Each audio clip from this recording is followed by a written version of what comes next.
여러분 안녕하세요. 이번 시간에는 수학 익힘책 70쪽과 71쪽을 통해 꺾은 선 그래프를 직접 그려보도록 하겠습니다. 우리가 1학기 때는 막대 그래프를 배웠고 지금은 꺾은 선 그래프를 배우고 있는데요. 왜 우리는 기존에 나와 있는 표를 굳이 그래프의 형태로 바꿔서 나타낼까요? 그 이유 기억나나요? 사실 표를 잘 보면 표의 내용을 해석할 수 있잖아요. 왜 굳이 그래프로 바꿔서 그리죠? 표는 말 그대로 숫자나 한글이나 이런 우리가 읽고 이해해야 하는 그런 텍스트들이고, 막대 그래프나 꺾은선 그래프는 그림 모양이죠. 자, 그래서 우리가 이 주어진 자료를 그래프로 바꾸면 숫자나 글자를 못 읽는 사람도 그림 모양만 보고 대충 이게 더 많네, 이게 더 적네, 지금 뭔가 변하고 있네 라는 그 내용을 이해하기 쉽다고 했어요. 자, 간단하게 말하면 그래프라는 거는 원래의 자료, 표와 같은 자료를 한눈에 알기 쉽게 바꿔놓은 것입니다. 막대 그래프는 수량을 막대 모양으로 나타내서 이 막대의 길이에 따라 비교를 할 수가 있었어요. 어떤 항목은 막대가 짧고 어떤 항목은 막대가 길었어요. 자, 그래서 막대 길이를 보고 어디가 제일 높네, 어디가 제일 많네 또는 적네 라는 정보를 알 수 있었고, 길이를 막 비교해서 뭐가 누구의 몇 배인지 이런 것들도 파악할 수 있었습니다. 그런데 꺾은 선 그래프는 조금 결이 다른 장점이 있었어요. 어떤 장점이 있었죠? 꺾은 선 그래프는 수량을 나타낸 이 점들을 이었어요. 줄로 이어서 어떤 거를 보여줄 수 있었죠? 변화하는 모습을 알기 쉽도록 나타내 주었죠. 자, 우리가 그냥 막대를 볼 때보다 점과 선을 이으면 마치 별자리처럼 어디에서 어디로 올라갈 때 이 굴곡이 경사가 심한지 완만한지 이런 것들을 한눈에 파악함으로써 왼쪽과 오른쪽 사이에 많이 변했네 또는 변화가 없네, 이런 변화하는 양에 대한 정보를 알 수 있다고 하였습니다. 그래서 우리가 꺾은 선 그래프를 배웠는데, 그래프를 그리는 방법을 또 이야기를 해보자면, 그리는 방법은 막대 그래프랑 아주 비슷했거든요. 자, 다만 차이점이 하나 있었는데 그게 뭐냐면 물결선이라는 것을 사용할 수 있다는 점입니다. 물결선은 뭐예요? 자, 그래프 중간에 이렇게 막 잘려있는 선이 있습니다. 요런 선, 물결선을 나타내면 요건 무슨 뜻이냐면 내가 이 꺾은 선 그래프를 그려봤는데 요 밑에는 쓸모가 없어. 쓸모가 없어서 괜히 다 그려봤자 칸만 차지하니까 생략 좀 할게, 싹둑싹둑 있는 셈 쳐줘 라고 나타내는 거를 물결선이라고 하는데요. 자, 요거 잘 기억 안 날 수도 있어요. 요 물결선은 71쪽 그릴 때에 다시 한번 설명을 해주도록 하겠고, 일반적으로 꺾은선 그래프를 그릴 때의 그 순서를 한번 선생님이 여러분 기억 잘라라고 정리해 보도록 하겠습니다. 그리는 법. 자, 모든 그래프에서는 제일 먼저 뭘 해야 돼요? 가로와 세로를 확인해야 되는데요. 자, 주어진 자료는 토마토 싹을 키우면서 이 싹이 얼만큼 자랐는지, 싹의 성장을 나타내는 그래프죠. 그러니까 점점 숫자가 커지는데, 자, 날짜를 보면 일주일 간격으로 길이를 쟀다고 해요. 토마토 싹의 키를 쟀는데 일주일 단위로 언제는 몇 센치, 언제는 몇 센치 이렇게 기록을 하려고 하니까 대충 그래프가 이렇게 위로 올라가는 모양이 되겠죠. 여기까지는 일단 확인을 하고, 자, 그러면 주어진 자료를 그래프로 바꿀 때 가로와 세로엔 뭐가 들어갈까요? 지어내면 안 되고 주어진 자료에 원래부터 있는 것을 쓰세요. 날짜랑 키가 들어가겠죠. 날짜랑 키가 들어가는데 상식적으로 시간의 흐름에 따라 키가 얼만큼 커지는지를 나타낼 거니까 시간의 흐름을 가로축에 그리는 게 일반적입니다. 하지만 가로, 세로가 바뀌어도 상관은 없어요. 근데 우리 교과서에서는 이미 가로축을 날짜, 세로축을 센티미터로 정해 주었네요. 그쵸? 자, 내가 그래프를 그릴 때 가로에 뭘 넣고 세로에 뭘 넣을지 확인하는 게 1순위입니다. 1번 뭐라고? 가로, 세로에 무엇을 넣을지 정하는 거. 그 다음에는 뭐예요? 물결선이 있을 때는 물결선을 넣을지 말지, 넣는다면 어디 넣을지를 체크하고요. 이 그래프에서는 일단 필요 없기 때문에 생략을 하겠습니다. 자, 그 다음에는 가로, 세로만큼이나 중요한 거, 바로 눈금 한 칸의 크기를 정하여야 하는데요. 눈금 한 칸의 크기를 정할 때 중요한 거는 제일 높은 수량, 최고 수량이 이 그래프 안에 다 들어가야 되잖아요. 그쵸? 그래서 이 주어진 눈금 수랑 최고 수량을 이제 대충 견주어 봐서 눈금 한 칸의 크기를 정합니다. 자, 꺾은 선 그래프는 이 눈금 한 칸의 크기를 정할 때 주의할 점이 또 하나 있는데요. 뭐예요? 변화를 좀 잘 드러낼 수 있을 만큼의 크기를 설정해야 한다는 거예요. 이 간격을 이제 너무 큰 숫자를 한 눈금에 우겨 넣다 보면 그래프가 마치 거의 안 변하는 것처럼 보일 수가 있고, 또 눈금 한 칸에 해당하는 숫자가 너무 작아서 1cm만 변했는데도 막 급격하게 꺾은 선 그래프가 올라가면 요거는 좀 과장한 느낌이 들겠죠. 그래서 변화를 제대로 나타낼 수 있는 정도로 눈금 한 칸의 크기를 정하는 것이 중요하고요. 가로, 세로 정하고 눈금 한 칸의 크기 정했으면 그 다음엔 뭐예요? 점을 그리시면 되죠. 점 찍고 점을 이으시고 마지막으로 뭘 합니까? 제목을 붙였습니다. 자, 이 제목 붙이는 걸 처음에 한다고 생각하는 친구들도 있는데 모든 그래프에서 제목은 가장 마지막에 붙인답니다. 1학기 때 배운 막대 그래프도 그렇고 지금 배우는 꺾은 선 그래프도 그렇고 여러분이 6학년 때 배울 원 그래프 같은 것들은 다 제목을 마지막에 붙인다라고만 이해하시면 됩니다. 우리 교과서의 이 작은 문제들이 그래프 그리는 순서를 알려주고 있거든요. 그러면 이 순서를 참고해서 한번 그래프를 그려봅시다.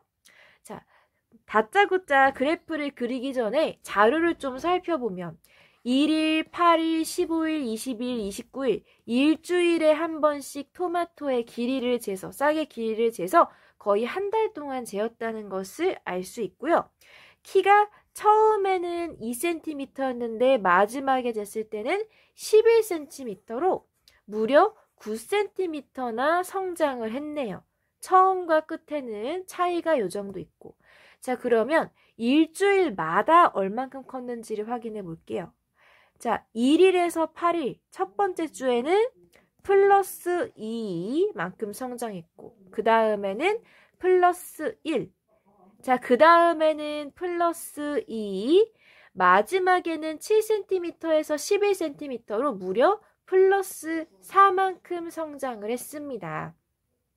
이게 무슨 길가에 심은 나무가 아니라 토마토이다 보니 센티미터 단위로 크는 게 이제 여러분 생각에 너무 성장이 느리게 느껴질 수도 있지만 토마토 치고는 지금 잘 자라고 있는 거예요. 자, 그럼 여기서 확인해야 할 점. 한 번에 변화하는 만큼은 최소 1cm에서 최대 4cm 차이고 최고 수량은 얼마죠? 최고 수량이 11cm라는 것을 확인한 다음에 우리가 눈금 한 칸의 크기를 정하겠습니다. 최고 수량 11이라는 거, 그리고 최저 수량은 2였다는 거, 요거 염두에 두시고 밑에 그래프를 보시면 자, 눈금이 몇 칸 있는지 한번 세볼까요? 1, 2, 3, 4, 5. 자, 여기 보면 좀 진한 파란색이 5칸에 1개씩 있죠. 자, 그럼 총 몇 칸이란 소리야? 5칸, 10칸, 15칸. 자, 최고가 지금 16칸짜리까지 있네요.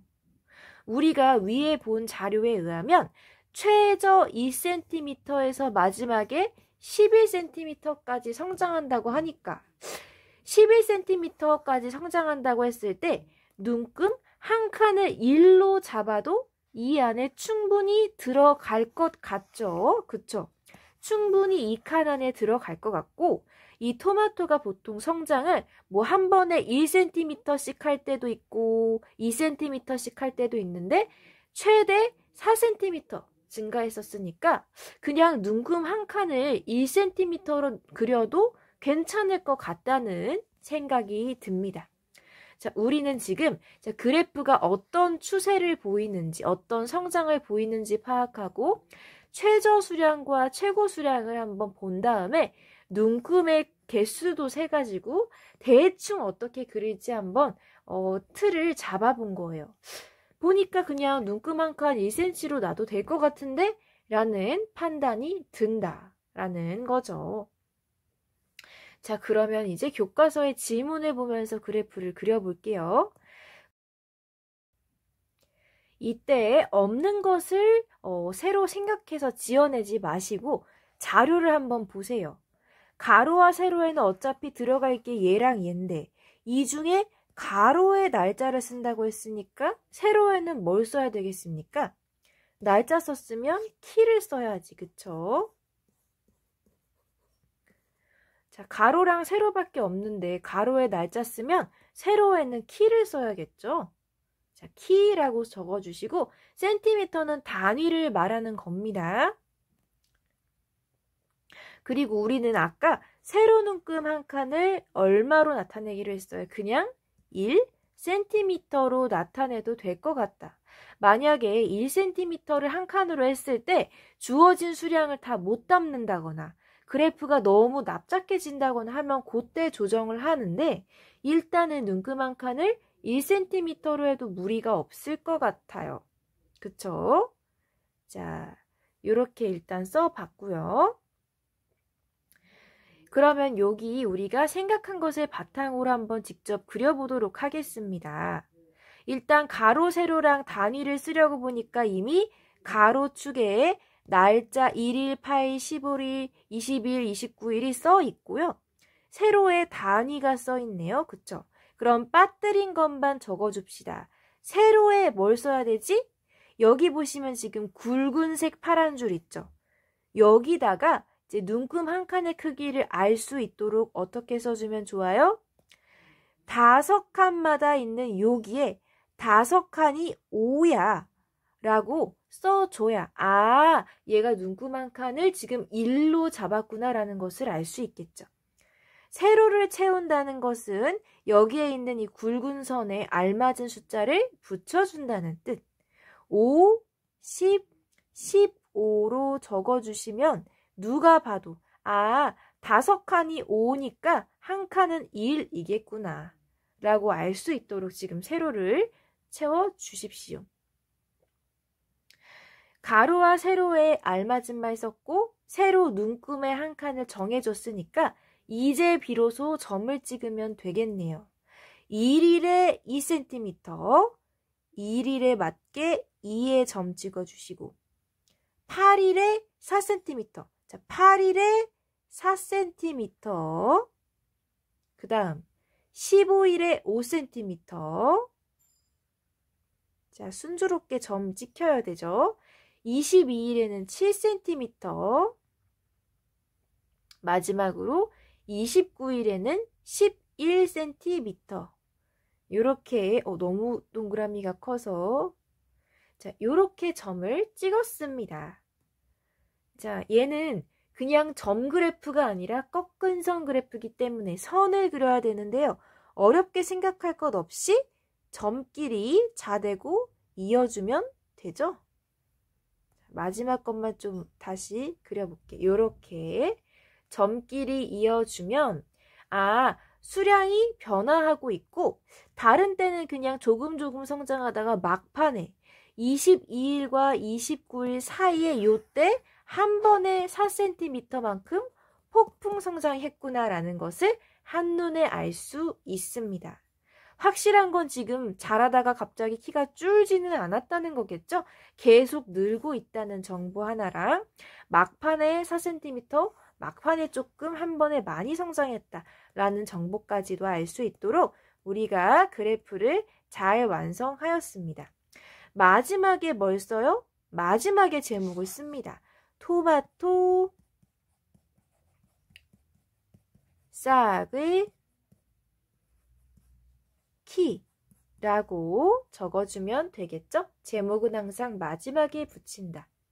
여기까지 하시면 70쪽의 그래프는 완벽하게 완성을 했다라고 생각이 들고요. 다 못한 친구들은 영상 멈춰놓고 천천히 하시길 바랍니다. 다른 친구들은 이제 옆쪽으로 넘어와 주세요. 자, 71쪽에 보면 선생님이 여기서 뭐 설명해 준다고 했죠? 물결선. 물결선은 언제 쓸까 보시면 이미 아래 그래프 틀에 보니까 물결선이 나와 있어요. 한번 찾아보세요. 여기 보이죠? 물결선이 마치 그래프가 찢어진 것처럼 표시가 되어 있는데요. 이 물결선은 언제 쓰냐면 이 밑부분에 수량이 딱히 쓸모가 없을 때, 이 밑부분이 필요가 없을 때 한참 위에서부터 점이 시작할 때 이 종이 낭비를 막기 위해서 커트 잘라줄 때 필요합니다. 이게 무슨 소리인지 한번 표를 들여다보면 자, 사촌 동생의 키를 조사를 했더니 아기가 1개월 때는 54cm였고 최근 6개월 때는 69cm까지 성장했다고 하는데 자, 타고난 키가 54cm인 거예요. 완전 처음 신생아 1개월 때. 그쵸? 여러분 인간이 알에서 태어나는 게 아니기 때문에 이미 인간의 모습을 팔다리, 눈, 코, 입, 몸을 갖춘 채로 태어나기 때문에 처음에 키가 0cm일 수 없어요. 타고난 키가 어느 정도 됩니다.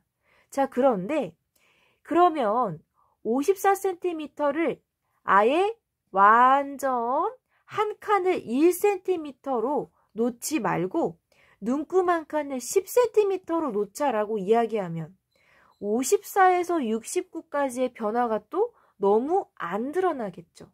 자, 그러니까 눈금 한 칸을 또 내 맘대로 한 칸 10cm로 해버리자 라고 할 수는 없는 거예요. 그쵸? 눈금 한 칸의 크기를 너무너무 크게 하거나 줄일 수는 없는데 타고난 키가 이미 50이 넘어. 요럴 때는 그래프에 물결선을 어떻게 그리냐면 자 0에서 시작하되 자르고 중간에 이렇게 물결 모양으로 그래프를 한번 자르고 그 다음 시작하는 이 굵은 선 있죠. 굵은 선에다가 바로 50을 써버리면 돼요. 바로 50을 써버리면 사람들이 이해하기로 0부터 50까지에 해당하는 자료가 없어서 생략을 한 거구나라고 이해를 합니다. 자, 다시 뭐라고요? 모든 수량이 일단 기본적으로 50 이상일 때 0부터 50까지의 수는 해당이 없으니까 그냥 이렇게 그래프에서 생략을 한다는 의미에서 물결표를 주고 0 바로 위에 지금 그림상으로 위에 해당하는 이 굵은 선 있죠. 여기에다가 한 번에 큰 수를 적어주는 겁니다. 50을 한 번에 적어버리면 이 눈금 한 칸의 크기를 따로 조정할 필요 없이 그냥 50에서부터 한 칸을 2cm로 해서 점 찍어도 된다는 뜻이에요. 자, 대충 한번 이 그래프 그리기 단계를 무시하고 대충 몇 개만 찍어보면 사촌 동생이 처음에 잴 때부터 54였잖아요. 자, 그러니까 이 굵은 선을 50, 55, 60, 65, 70. 자, 이런 식으로 50부터 시작하되 눈금 한 칸은 1로 이렇게 둔다고 해도 나타낼 수 있다는 거죠. 자, 54 여기. 자, 그 다음 최고 수량 얼마? 69. 69 여기 되겠네. 최고랑 최저를 찍는데 일단 무리가 없어. 그러면 눈금 한 칸을 그냥 1cm로 해도 괜찮아요. 물결선을 사용했기 때문에 0부터 50까지의 수는 굳이 우리가 나타내지 않아도 돼요. 이렇게 물결선을 한 번에 50만큼 건너뛸 때 우리가 사용했습니다. 요 뒤에는 천천히 성장을 하는데 요 전까지의 값이 필요가 없을 때 한 번에 건너뛰기 찬스를 우리가 물결선으로 나타내면 되겠습니다. 요거를 이제 먼저 설명을 드릴게요. 그리고 다시 한번 문제 풀어볼게요. 4번 세로 눈금에 물결선은 몇 센티미터와 몇 센티미터 사이에 넣어야 될까요? 우리가 한 번에 건너뛰고 싶은 거 어떤 수? 자, 키가 54만큼 큰 상태에서 시작을 하니까 우리가 사실 타고난 키가 54니 50보다 작은 숫자는 그래프에 표시할 의미가 없죠. 그래서 0부터 50cm까지 통 크게 건너뛰고 우리 애기 키는 54부터 시작하니까 건너뛴 다음부터 그래프에 나타내자 라고 씁시다. 물결선은 0부터 50cm 사이 물결선 견으로 쓰네 자꾸 결선. 자, 그리고 세로 눈금 한 칸은 별 이상이 없으면 그냥 1로 둬도 됩니다. 별 이상이 없다면. 자, 별 이상이라는 거는 뭘 말하냐면 눈금 한 칸을 1로 했을 때 그래프 안에 다 못 넣거나 또는 그래프가 변화가 너무 안 느껴질 때에 요때가 이상이 있다고 판단을 하는데 우리 아까 최저수량이랑 최고수량을 그래프에 대충 그려봤을 때 별 이상 없었죠. 그럼 그냥 눈금 한 칸을 1로 냅둬도 됩니다. 한 칸을 그냥 1cm로 두겠습니다. 자, 물결선 하나 체크, 세로 눈금 하나 체크. 요 두 가지가 중요하고 그러면 이제 본격적으로 그래프를 그려볼게요. 물결선 표시해줘야지. 내가 0부터 50까지 잘랐다고. 자, 0에서 한 번에 50부터 시작하겠다고 파란 줄 옆에 쓰시고 눈금 한 칸을 1로 하기로 했으니까 50, 55, 60 5칸 건너뛸 때마다 숫자도 5칸씩 커지도록 이렇게 써주시면 얘가 한 번에 물결선으로 건너뛰었고 눈금 한 칸은 그냥 1cm인가 보다 라고 누구나 알 수 있습니다. 이렇게 눈금 한 칸의 크기를 알 수 있도록 세로축에 알맞은 숫자 써주시고요. 그 다음에 이제 점을 찍을게요. 다 된 친구들은 점을 찍어주세요. 자, 맨 위에 이거 75입니다. 숫자 이상하게 쓴 것처럼 보일까봐. 시작합시다. 1개월일 때 동생 키 54cm. 요 눈금 줄 파란색 굵은 줄이 50이니까 4칸 가서 54 여기. 2개월 때는 58이에요. 3개월 때는 61. 4개월 때는 64. 5개월 때는 67. 6개월 때는 69. 자, 그런데 선생님이 문제를 풀다 보니까 큰 실수한 게 있네요. 뭐예요? 한번 찾아보세요. 어떤 실수했을까? 자, 가로축을 비워놨잖아요. 세상에 이런 일이. 눈금 한 칸의 크기나 점을 찍기 전에 먼저 했었어야 했는데 자, 선생님이 이렇게 실수하는 모습도 한번 보여줍니다. 자, 점 찍기 전에 뭐부터 했어야 했다? 가로축부터 채워줬어야 했다. 1개월, 2개월 이렇게 나이를 써줬어야 했는데 선생님이 빼먹었습니다. 자, 나이부터 써줄게요. 1개월, 2개월, 3개월, 4개월. 동생아 미안해. 너의 나이를 빼먹었어. 개월수에 맞춰서 다시 점 찍겠습니다. 1개월 때 54cm, 2개월 때 58cm, 3개월 때는 61, 4개월 때는 64, 5개월 때는 67, 6개월 때는 69. 자, 점 찍는 거는 금방이에요. 내가 눈구멍 칸의 크기만 제대로 알고 있으면 점 찍는 건 금방이고, 자, 선을 만들 때는, 점과 점끼리 이어서 선 만들 때는 웬만하면 자대고 반듯하게 그려주십시오. 자, 그려놓고 보니까 어때요? 동생이 그래도 매달 애기지만 꾸준히 키가 크고 있기는 하구나라는 것을 알 수 있죠. 제일 처음에는 54cm였고 6개월 만에 69cm로 15cm 성장했네. 역시 애기들은 빨리 커요. 여러분은 6개월 만에 15cm 크지 않죠? 그쵸? 요렇게 6개월 애기라서 가능한 변화입니다. 그러면은 그래프를 보고 어머 처음에는 54였다가 마지막엔 69cm가 됐네. 애기가 매달 조금씩 키가 크긴 컸네. 라는 것을 알 수 있습니다.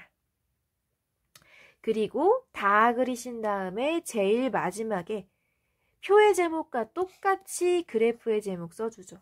사촌 동생의 키.